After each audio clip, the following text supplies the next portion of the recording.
जानता है, मैं तो सुबह से उनको जगा जगा के थक गई, लेकिन वो दोनों हैं कि उठने का नाम ही नहीं लेते। अरे तो तुमने दुआ कर ली होती। दुआ? ए मियाँ, कैसी दुआ? यही कि अल्लाह दोनों को इस दुनिया से उठा ले। ए मियाँ, खुदा का वास्ता है, कोई जवान बच्चों के लिए इस तरह की बातें मुंह से निकालता है? अरे ये दोनों बच्चे मेरे किस काम के? एक कमबख्त जादू टोने के चक्कर में पीरों के पीछे पड़ा हुआ है, दूसरा पहलवानी कर करके हर रोज एक आध हड्डी तोड़वा लेता है। जहां पर मार मार के गलबे सुर्ख कर दूंगा, निकाल मारूंगा जूते मार के।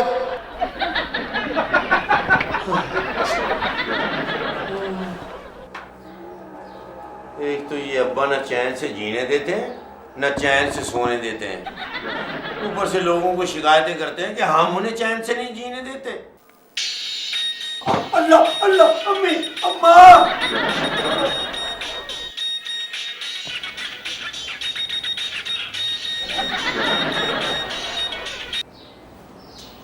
Hello hello. ओ भाई, ओ काका, और तुम अपने बाप को क्यों नहीं चैन से जीने दे रहे हो? और क्यों परेशान कर रखा है उसको? भाई तू कौन मुझसे ज्यादा मेरे बाप का हमदर्द बोल रहा है? अच्छा, यानी कि अब तू आवाज नहीं पछाड़ेगा और तू तड़ाक से बात करेगा? अभी तो सिर्फ तू से बात की है, सामने आएगा तो तड़ाक से भी बात कर लूंगा। बल्ले भाई बल्ले।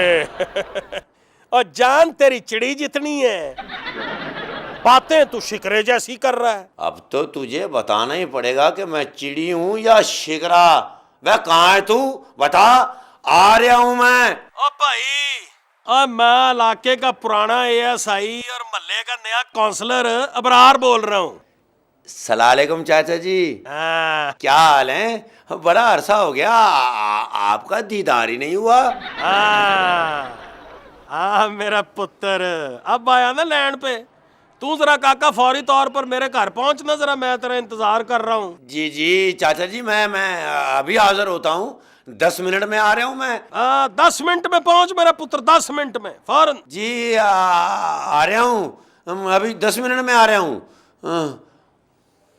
लो, अब अब्बा जान ने हमारी शिकायतें पुलिस वालों से भी करनी शुरू कर दी।